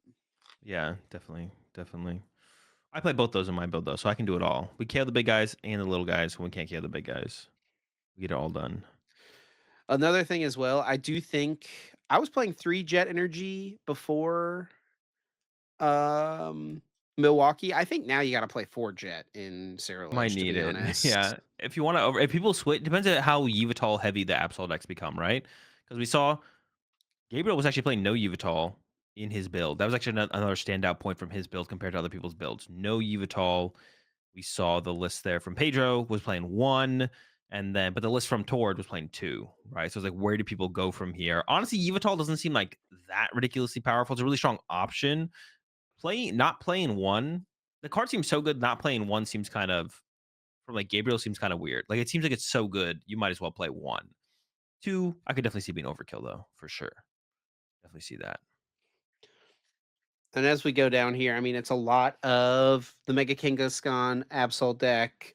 But there's another couple unique things. I mean, there's a handful of Cerulege here, right? So, I mean, it was Yep. definitely a pretty standout deck at the event. Another handful of like really good Brazilian players here. We see in the top 32 William, Victor, Pedro all standing out here. Um, and then the Ethan's Typhlosion here in the top 16, and a Raging Bolt at 11th. Yurko, I mean, just playing the same deck he's been playing, but I guess so. I This guess is that's like literally is this the exact same 60 he's been playing with the four Crispin? Like I think he might just be playing the exact same 60. maybe. Let me look on actual Limitless, and we'll scroll down and see. Maybe different. It's not listed here, so I think it is different. But I think it. Wait, does it change based on format? Don't remember. It's very It maybe close. does. It's very close though. Um, Last trumpet and all that. but the coolest deck I think here to see is definitely the Ethan's Typhlosion. Nothing super crazy in this deck, but someone doing well with it. It's cool to see. Yep, you got the duck in there. You can now compete against the Poltnors, which I don't know the way things are going. I mean, we'll talk about this more next week as we get towards the Lil, but you might just not need the duck anymore. Like you can maybe just make the prediction Poltnor's just not going to show up in its numbers. Um, the way it had. It definitely did not show up that popular at either of these tournaments, I don't think, right? It wasn't even that popular to begin with. It seems like a lot of people have given up on it as a super powerful play. People, there's still it's still got its fan base. We know Hedrick will show up with it probably at the next tournament, but um, yeah, it's definitely down in terms of play percentage, and I expect it to fall further for sure. I don't think it's stopped falling. Let's hop over now and look at the Milwaukee Regional Championships, where you and I both were. 2,300 players in attendance. It's a lot. Um, definitely big. And yeah, Gardevoir leading the charge with them being the most popular deck.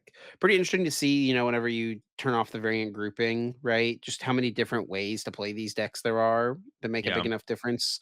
Cerealage being second most popular. I mean, the Charizard Pidgeots for our graphic were split to, I assume, Dusknoir, no Dusknoir. Here it's all yeah. included, but we group it all together. Gardevoir, Golden Go, Charizard, big three. Yeah, but so that's like all that's Golden Go Rocks, Golden Go ESP, and then Golden Go Joltik, I think, all in there. So, yeah, a lot of Golden Go still Or being played.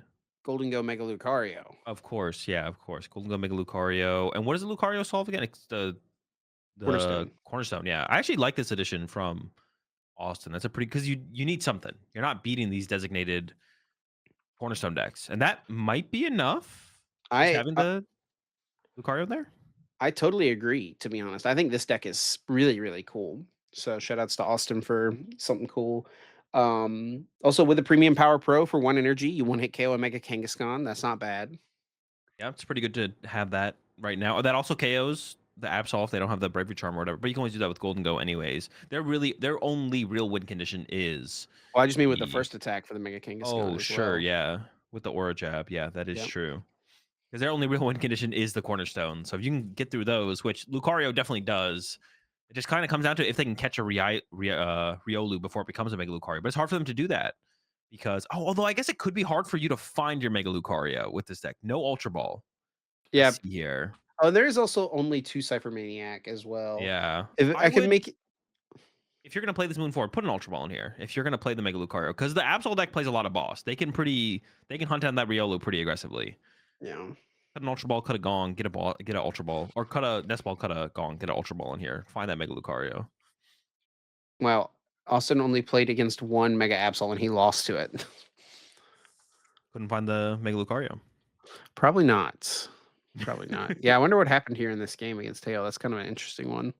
I mean, Badoo to slow things. Oh, Badoo. Hale did play the Badoo, which we'll talk about Hale's list here. Actually, we could jump into Hale's list. Took a look at the metagame. Yep. We'll talk about some of the decks. Do you want to start with the Kangaskhan decks? Or do We we just start start with with let's start with the first place actually. Charizard, Jackson Ford, first major win, yes, in Masters. in Masters? Yep. Yeah. So shout outs to Jackson. He's been a very good player for a long time. Finally gets his dub. I think everyone in the game recognizes him as someone who was capable, right? It just hadn't quite Yep. happened yet. And he's probably held back a little bit the last couple of years because he always played Charizard, even Honestly, yeah. whenever Dragapult was dominant. But now he stuck with it and it pays off because Charizard was a really good play for this event. Yeah. Has been playing the game on hard mode this whole time to then take advantage of Charizard when it's at maybe not its strongest point, but it's actually like tier 1, tier 2 deck, like for sure. Charizard was just kind of waiting for Poltnor to just like, please don't be super popular just one time. And Jackson stuck with it through this whole time, gets the dub, and actually didn't even play the Psyduck. Like he could have played the Psyduck, didn't even play it to have a better Poltnor matchup. So this is what I was kind of talking about a little bit, where it feels like a lot of players, a lot of especially top players, those are the players we're looking at their lists. What are they choosing to do? Kind of we're like making the read. I just hope Poltnor does poorly and doesn't show up to this tournament. I think it was a pretty good read. There was some Poltnors in cut here at Milwaukee, but I don't think Jackson. Actually, I'm curious to see how many Poltnors Jackson played against. Was he able to take any down? Definitely still possible to beat them, of course, but He did play against one, it looks like. he did defeat it. So He was also able to take down Slow King. he does have the Shaman. So that's gonna be the Shaman pays off there big time. I feel like. That inclusion. He also played against a couple Terror Box. We saw him play against Shemansky on the winning in, and that makes the matchup pretty good to have the Shaman for sure. Played definitely. Riley in round 1 actually against the Guardy. Tied. Actually, his record against Guardy in day 1 was not great. It was 0-1-1. Lost to Ian in the last round. Yeah, I see that. But made up for it through Portland, the rest of the yeah. event where it really 4 mattered, right? Guardies. Yeah. Took a loss in round 8, did not lose again, ID'd with Xander to get into cut. Had a bye into top 8, took down Tord. We actually watched that game play out, you and I did. It was not on Yeah. stream, but, Tord only played 1 fighting energy and Yeah. was prized in game number 1. And then, in game number 2, I don't know, it just seems like I mean, you kinda need a lot of stuff as Jackson here to deal with the beefy cornerstone that Tord can make, but He's got, like he's got just enough stuff to be able to do yeah. it. 2-1-1 Dustnor, the Super Rods, the Klefki, which turns off the side duck of Tord, then gives him access to use Dustnor's ability. Can also joust a Bravery Charmed Cornerstone to effectively do 60 damage to it as well. Chiyu in there as a attacker. If Tord ever wants to get aggressive, then the Chiyu can respond. Maximum Belt, of course, can make him do more damage. Yeah, we are watching that match, and yeah, game 1, the fighting energy. We like I when I got over there, that I was towards the end of game 1, the fighting energy was prized. But then yeah, game 2 it was like a back and forth game 2. It was a little bit scrappy. Tord did prize his second cornerstone, I believe, so he probably didn't get to play the game exactly how he wanted to, but it did seem like because of the dust snore, Jackson was able to kind of consistently put on pressure and force Tord to do something, or he was just going to lose. So Tord had to keep like making plays that gave more opportunities over to Jackson.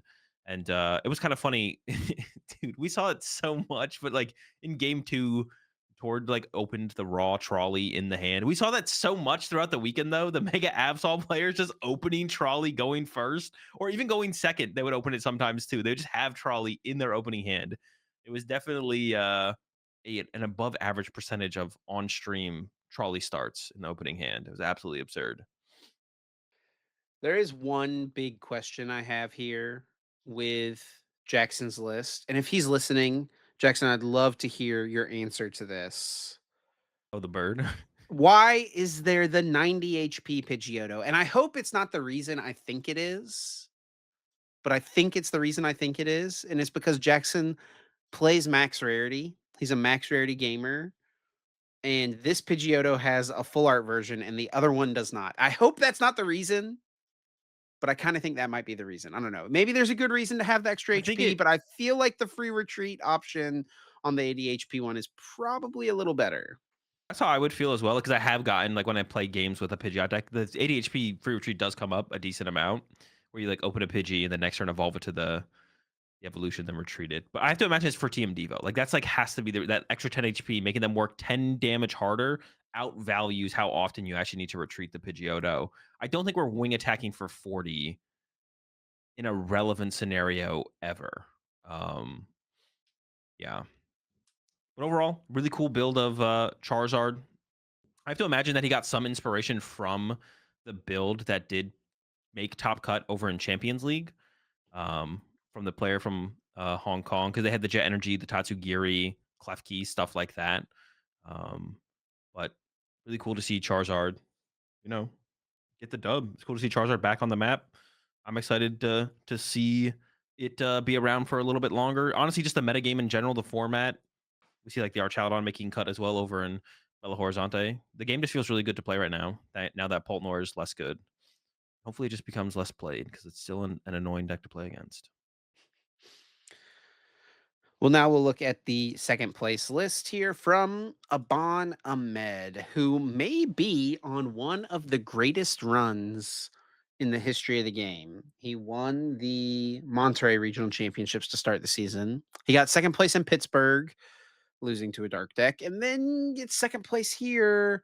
Unfortunately, losing to a dark deck once again, but still insane start to the year. What a month this kid has had. Yeah, it's pretty unfortunate, especially because in the finals in this one specifically, probably not true for the last tournament, but apparently he was up against a favorable matchup against the Charizard here with his Gardevoir deck.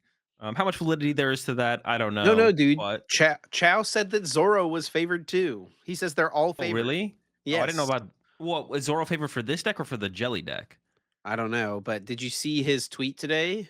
Yeah, I thought he meant with this deck though. I could see that being true. Like the heavy Bravery Charm build of Guardy being favored against Zoroark, I would not be surprised. Um, Against Jelly Guardy though against Zoro being favored seems kind of He's trying to money match someone on your stream. He's trying to help you find content. I would be down to do that. Henry Chow versus Jackson Ford. Oh, Jackson trying to earn a little bit more on top of the or 10K he already pulled in. Chow versus Tord. Oh, with the Absol deck, yeah, yeah. I don't know how Tord feels about that matchup though. I do know that they played in Swiss Day 2, and Tord Did did win. Tord did win, yeah. But yeah, I don't know if Tord thinks it's like unfavored to begin with, because then at that point, there's nothing too hype about it. It's like Henry's like, I'm favored. Tord's like, I'm unfavored. It's like, all right, cool. But this is definitely some I don't know, more innovation to Gardevoir, right? It's nothing too crazy. It's a Bravery Charm build. Henry Wha Chow and crew love playing Bravery Charm without Drifloon. Nothing too crazy? There's the Brother, Enamorus. there's an Enamorus in this deck. Yeah, that's where I was getting to that. Like, there is the Enamorus, which we actually have seen before. Magnus, was it Magnus Peterson over in Europe? He's played this card before at a tournament not that long ago. I want to say there it is. Yeah, right there, Magnus Peterson, Frankfurt. Wow, and Um, someone else played it too and did better than Magnus did. Might have been playing the same 60. That's possible. I'm not sure.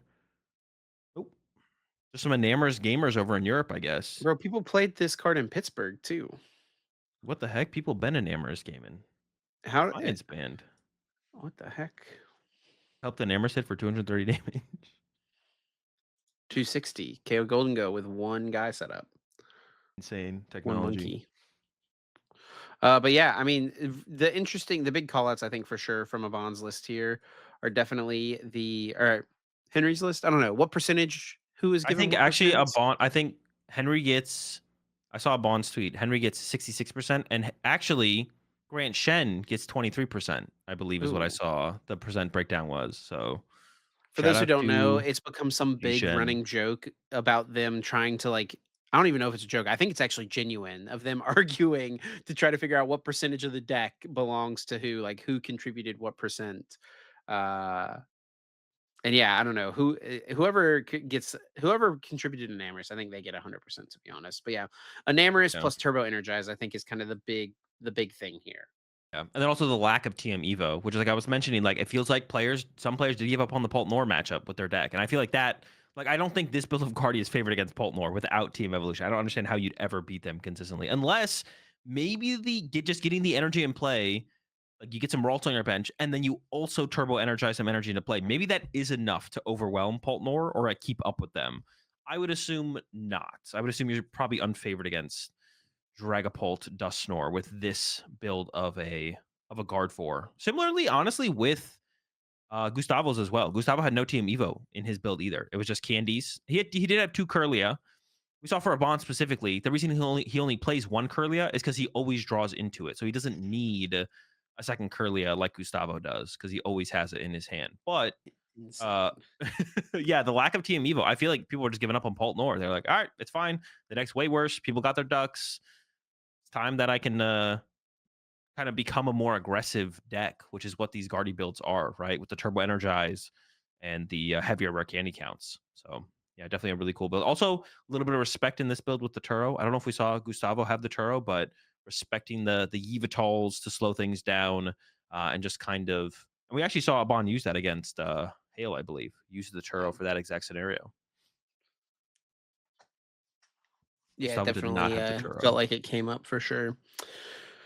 And moving forward, I'm wondering. So, like, we saw Abon against Hale use the Enamorous to just like put a bunch of damage on a Mega Pokemon, so that Yeah. he could then KO it the next turn. Right, just have to get through it with a two-hit KO.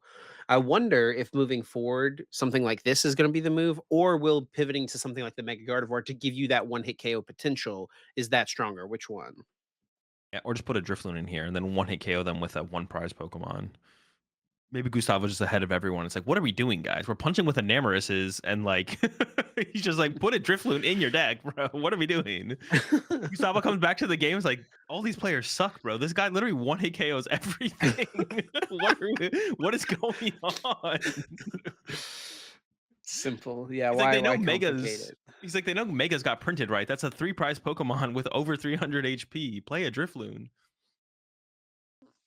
And then, yeah, I'll get through the rest of Top Cut here. Rowan Stavino with a deep run playing Jellicent Gardevoir. And there's really not much new in this deck. I mean, the Ralts and Curlia, obviously, and then one Lily's Determination. That's it. Yeah, I mean, this is Otherwise, this is a deck that basically he could have been playing in the last format. yeah, I was gonna say this is like very close to the 60 that we saw Bond playing in Pittsburgh. If it's literally one card different, I think, with the lilies in there over a research or something, but it's basically that 60. Just a research difference. Yeah, wow. Yep, that's it. Added one Lily's determination, which I'm glad. I'm honestly glad. Seeing Rowan succeed is no surprise. Rowan's pretty good at the Pokemon TCG, but I am glad that the other builds of Gardevoir were more successful. It'd been kind of sad if Rowan like changed one card and then won the tournament. Like, so I am glad the other builds of Gardevoir from Gustavo and Abon here and crew were the more successful Gardevoir builds because that would have just been kind of sad if it was like a one card difference and Jelly Guardy still the BDIF or something like that. Also, for those who don't know, quick little shout outs to Rowan and Jackson. They have a podcast now, Yep. getting first and third place in the tournament. Maybe that's why we should go to one of the European tournaments together Have to so we one can up get them. first and second place in a tournament, right? True, true. I'll let you You have a wanna second place. You let me get one. All right, I got you, Chip. I got you. No, but congrats to both those guys. Sick run. And I'll be looking forward to tuning in and hearing their discussion about it this week. What is the name? Is it Tag Team Wonder Podcast, right? Tag. A Wonder Tag, Wonder Tag. Did you say tag team? I know there was a tag in it, so I immediately just went to tag team. There is also a tag team podcast. Shout out JW Mahone and Riley. But yeah, Wonder Tag. Check them out for sure. It'll be definitely an interesting episode. They played against And each other in top four, right? Or am they I? did, yeah, off Yeah, okay. stream. Yep. Yep. And then Ian Robb also getting top cut with Jelly Guardy. And his list was actually a little bit more different. Went with the heavy lilies, only the one Arvin in there, and actually opted to not play a Latias or an air balloon. So no way to aggressively get into Frillish on that first turn of the game. Was not valuing that aggressive item lock. But yeah, nothing crazy in this build either. And with there's actually something we could talk about here just real quick. Side story that kind of came up. Um this post from Henry this week. So Heggy tweeted this picture of Ian in the car after the event. Bro just cut the regionals. He's back on the live grind immediately in the car. Already That looks getting some games painful. in Playing PTCG live on a phone in a moving car, bro. with his knees jammed into the back Yeah, seat, he's out here grinding though. head arched over. Definitely love to see Um, it. but Henry Brand, I mean, this generated a lot of discussion. He said, "What makes people great at Pokemon slash anything isn't actually the number of games they play; it's the obsession that makes them play that many games in the first place." Yeah, I really like this tweet from Henry. And actually, I like if you scroll down, it was a response from Goof from George Yeah. here, actually, which summarizes how I try and explain it to people when they ask me in my chat when they're like, how high an Arceus does it take until you're good? And I feel like this response from George actually I really liked as like a response to that. Which was honest take, irrelevant to think about this. The question he got was, how many hours slash games do you think it would take to master a deck? Should I track hours played or games played? And then George replied, and George is a pretty good strategy gamer in general. He's been playing Riftbound over in China and been being pretty successful over there. I think he won one of their bigger tournaments already and top cut a couple others. So pretty good strategy gamer here. Honest take, irrelevant to think about this. Just do the most you can. I think when people say this 10,000 hours thing, it's not meant to be taken literally. Like if Michael Jordan was like, damn, I can't wait to be done with my 10K hours. I'm going to pop off. Then he wouldn't be Michael Jordan, right? So just do more if you can do more. If you want to be more successful, do as much as possible. Do as much as you can, basically. And then if you can't do if you, even if you want to play 20 hours a week, but you can't, do what you can and always try and do as much as you can. If you want to improve, you want to be better, so on and so forth, basically. Don't think about enjoy the process of getting to the goal. Don't be obsessed with like what it takes to get to the goal. So that's something I've been having to like. A lot of people have been asking me that question recently with so many new players getting into the game and wanting to be more successful and get better at the Pokemon TCG.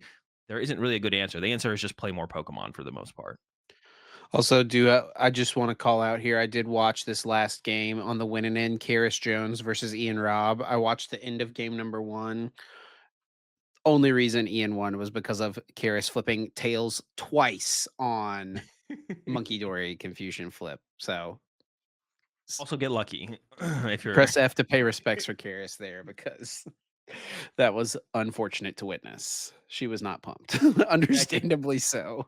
I watched a little bit of their game, and honestly, they had I must have been the same game. It was like a really interesting late game scenario, though. The back and forth was there. I think that was probably game one, and I assume game two just didn't finish, to be honest. But that was a really interesting one to watch. Part of. Well, I guess before we get to the Kangaskhan's, let's talk about Sally's Grimmsnarl deck. Again, not really too much crazy. I mean, Grimmsnarl got a nice buff through Lily's determination, right? Yep. But not even maxing out Lily's, right? Still for Arvin in this build. Yeah, kept around the one research, which I've seen a couple people do. Just I think it's just so you have the option of secret box for research, basically. But also nice to have a heavy draw supporter. No shaman does have the, which I think makes sense. The decks that you want shaman against, Terror Box, Raging Bolts. How good are they? How popular are they right now? Not that good or not that popular. They're like fine. I did go the duck route though, so I had to have wanted to have a really strong Pult Nor matchup. So that's where some of the tech space went there. And then I did play the Maractus over the Evatol.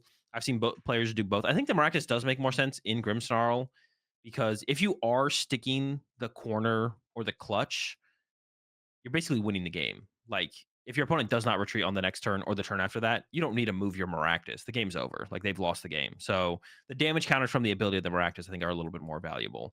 And then is going for that thicker frost last line, that 3-2 to work off of. Um, but yeah, Grim getting there in the end, getting its top cut spot. And then another dark deck here. Aiden Koos with the Ins Zoark. Yeah, and this is pretty similar to the build from Liam from Pittsburgh. I Kept think the Aiden played this in Pittsburgh as well. Oh, did he? The Okie dokie is like his patented technology here, I believe. Yeah, so the Okidogi's in here for like specifically cornerstones, which I'm sure once towards I'm sure a lot of people we saw I think it was who was it? One of the Smith brothers, Luke or Hunter. Maybe you told me this that they said immediately when they saw that the Tor deck leaked, they put 4 jet energy in their deck or something like that That's what I heard. Yeah. to combat the Evatols. And that's the same thing here. You see towards that deck leak, and you're like, oh, cornerstones? Okay, cool. Okidogi beats the cornerstones. So you play the Okidogi Bro, he in was this already on build. this technology though. Oh, he like was playing it at He played it Pittsburgh? in Pittsburgh. Yeah. Okay, okay. I see what you're saying then. But I guess like the big standout here is the ace spec here. No secret box, went with the hero's cape actually, which I actually don't know which match. I guess honestly that's probably for like Sarah Ledge to give yourself a chance against Sarah Ledge. I would This was his imagine. Pittsburgh list. Oh, he He got can Dogine. he got top 512. Top 512, okay. But then switches up the engine, goes away from the Arvin Janines, goes with the Cyrano, ends PP up. That's does the engine switch as well, which is interesting. So thinks this is the more powerful engine to play in the deck. Yeah. And then the Hero's Cape is interesting as well, for sure. Like I said, Sarah Ledge seems like it's pretty good against Sarah Ledge for sure. Another comment I was going to make, but it's cool to see Zorak succeeding. I was pretty hype on Zorak going into this weekend. Did not have like overwhelming success, but there's some pretty good players playing it. Aiden got the cut here. I know Piper was playing Zorak as well, so I think she hit a crystal in the last round, like a win into top 32, I think it was. unlucky. Yeah. Not yep, there it is. Honestly, it feels like Crustle just shows up to ruin people's days. Like they're not Killing Crustle's runs. Crustle's not actually ever gonna win the tournament, right? Like it can't win. It kind of just shows up to ruin people's days. She played Cornerstone. Yeah, so this is the Arvin build actually. So she went the Cornerstone Arvin as the win There's a condition rock against. chest plate in here. Yeah, I mean it's for the Soul Rocks, right? I feel like that has to be the reason. Is like if you go up against a Golden Go deck, they just start punching with Soul Rock really fast. The rock chestplate involved. I assume this build has no. The build with the Heroes Cape I feel like could beat Sarah Ledge. This build has like no win condition against Sarah Ledge, so you're definitely gonna get rolled over really quickly. Although I say that, but it looks like she did tie a Sarah Ledge. many such cases. Take a look at a good player, has bad matchup. Ties bad matchup. Interesting. Yeah, or sometimes wins. They get the dub sometimes too. They do. They do. And then before we look at the Absols, we'll just look real quick at the Dusk Pults. We've got Carson Washer and Lance Bradshaw. Lance, of course, just got top cut in Pittsburgh with the deck. And Yep. then Carson Washer is a first year master. I met Carson all the way back at Worlds in 2017, I think, when he was a juniors division player. So really cool to see him, come up in the game and yeah, get success here. His second tournament as a master. Yep, yep. Playing the Poltnor and nothing crazy in the build. It's Poltnor. Lilies, of course, like that is like there is a change. The deck has changed. No research for Lily. Double jamming tower. And then I guess does have the Jack in here. But I believe he was playing the same 60 as Hedrick, and Hedrick Yeah. has been like a fan of the Jack for a while now. I think like the 1-1. I think he's always been doing the 1-1 split of Hilda Jack. So um, running the same 60 alongside Hedrick here. And yeah, Paul Moore's still doing it. Like it's still there was two in asymmetrical cut. They did lose an asymmetrical cut, but obviously the deck is still strong. I would like for it to fully go away though. I still think the deck's pretty annoying. So I'm hoping that the deck only becomes a worse play moving forward and no one brings it. I think even Lance said like he like was like, I'm not like this is the I like what do you call it? Say a sunken He said it cost or was a something. sunk cost. Yeah. The time that he's put in with this deck, like he didn't have a choice but to play this deck. Yeah. So he wasn't even that confident in the deck, but pretty good player, still a pretty good deck. Manages to get cut here. And was playing the Shaman, I guess. Like that's like a big difference between the two builds here. Was choosing to rock the Shaman as a tech inclusion. And then now let's get into the Kangaskhan builds. We start with Tords because I mean, even though he didn't finish the as high as the other two, let's be real, it's Tords deck. Yeah. He is the reason anyone else chose to play this deck this weekend. Unless someone wants to step up and say different. As far as we know, the only reason anyone else played this deck from Belo Horizonte or Milwaukee is because of Tord. And the build from Tord here is like really all in, like more so all in. Like the other trolley builds are on trolley, but Tord is playing the 3 pokey gear here, which is like the other people who we saw playing trolley, they were definitely playing less pokey gear, which I'm pretty sure Tord's initial build had less pokey gear. So I think that's where a lot of people started. And then it seems like he's maybe made that adjustment throughout the week to include more pokey gears and even going as far as to include Tatsugiri in the deck as well to You're increase your odds of obsessed. helping find the Arvin or find like a follow-up supporter. I'm sure there's some matchups where your bench fills up really fast with this deck because like you know exactly what you want for the matchups. So you play Trolley so you can get 5. But I'm sure there's some matchups where you favor something like the Tatsugiri over like a second Monkey Dory or something like that. I don't know for sure, but I'm sure it exists. Yeah, and we already talked about this a little bit whenever we looked at his tweet earlier, but we can look at the other builds. There was Xander Perot, who I believe was playing the same 60 as Tord. I think so, yeah. Yep. And then Hale Obernolte, who I know is one of your favorite players to watch. Hale's a very good player, doesn't play a lot of tournaments, but when he does, he usually does pretty well. So, yeah, no surprise to see him here in Top Cut. Yeah, and his build is a little bit different here. Has the Badoo, less poke gears, more lilies, 4 boss, 4 penny. Um, but yeah, the biggest standout is definitely the Badoo and only 1 turbo energize. It's basically There. like, I mean, yeah, and like the change of instead of playing Pokey Gears, he's playing more supporters, right? Yeah, pretty much. So less outs to Arvin on the first turn is like the biggest change off, I would think. I guess like you do have like a poke gear being able to be a penny or a boss instead of having to be a penny or a boss. There can be value in that as well, of course. And then sometimes you want your 4th boss. Like sometimes you play 4 boss in a game, which we saw Hale actually do. I think the 4th boss wasn't necessary, but he could the turn before if he had it, he would have won. But then going to the last turn of the game, he did boss to win, but he could have attacked with something else. I'm pretty sure, but he did use the first 3 boss to be effective. So to an effect. So yeah, it can't hurt sometimes to have more boss. So yeah, there's the top 11 decks. Now there was supposed to be Luke Smith in here with the Sarah Ledge, but there were still a couple other Sarah Ledge here making deep runs. We had Christopher Carlon here with kind of just a normal build. This looks very similar to what we saw from some of these online tournaments. I think the big standout two differences here is the judge adding a Yeah. little bit of layer of disruption option and jamming tower having a counter stadium. Yeah, it's like the only two big differences. Did it play a Miss Energy? We've seen that before, though. It's like nothing Oh, yeah. crazy. Yeah, I almost would rather it just be a jet, right? Because, I mean, the main reason, to play Mist, I feel like maybe he wanted to play Mist as an answer to friggin' Alakazam or something like that, I guess that is possible. Um Polt Nor is like the main reason to stop the two hit, the two attack, four prize Oh, turn. sure. Yeah, but I mean, it's okay for that too, yeah. letting that happen, it's also just usually finding that matchup. They're usually Yeah, still behind. if you can work your legacy energy into that mix as well Yep. somewhere, it just kinda denies the strength of that turn. And then Ross Coffin, who we always like to see do well. I think everyone in the game really is kind of always rooting for Ross to succeed.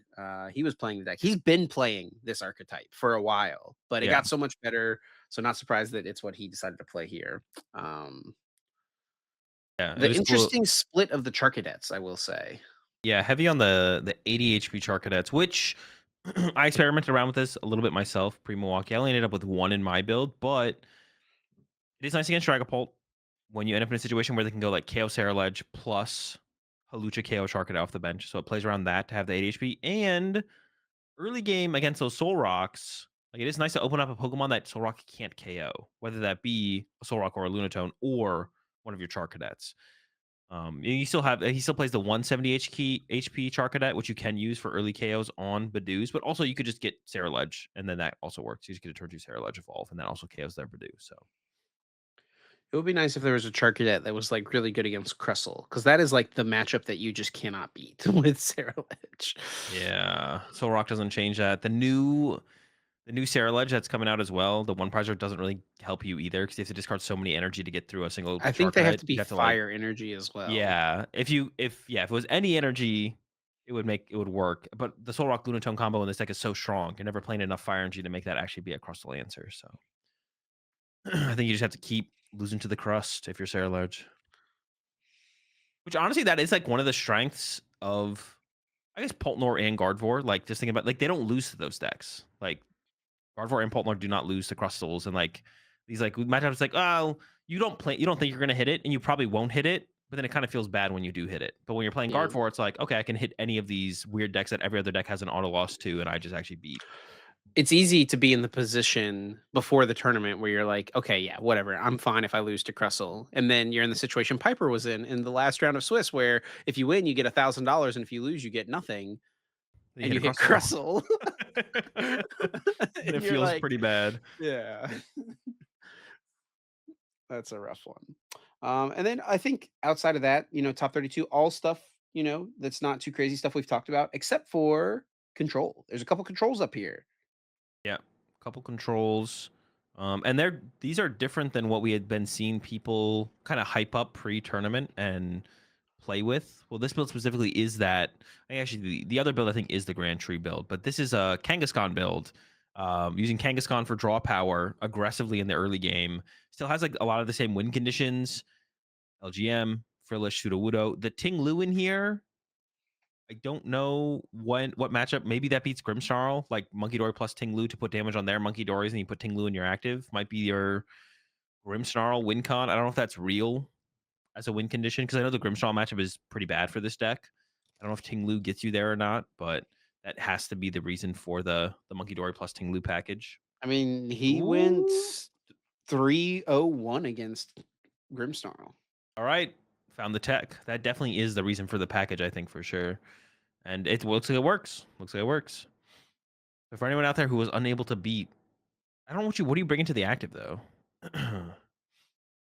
Maybe like LGM early game to disrupt their energy on their Monkey Dories, and then late game Tinglu in the active. Oh, Tinglu in the active with a fan. You put Tinglu in the active. They can't get one hit killed by Grimmsnarl. Put a fan on it, and then And you like Penny loop it. gust up their Frostlass. And if they're somehow to retreat the Frostlass into a Grimmsnarl and punch you, you handheld fan an energy off the Grimmsnarl, and then you penny it. Yeah, penny loop it, then use your Monkey Dories. Seems legit. Oh, I guess you don't even have to Monkey Dory your Monkey Dory to their Monkey Dory because their Frostlass will help you out with that anyway. So yeah, seems legit. I Yeah. like it. All right, it should have been solved.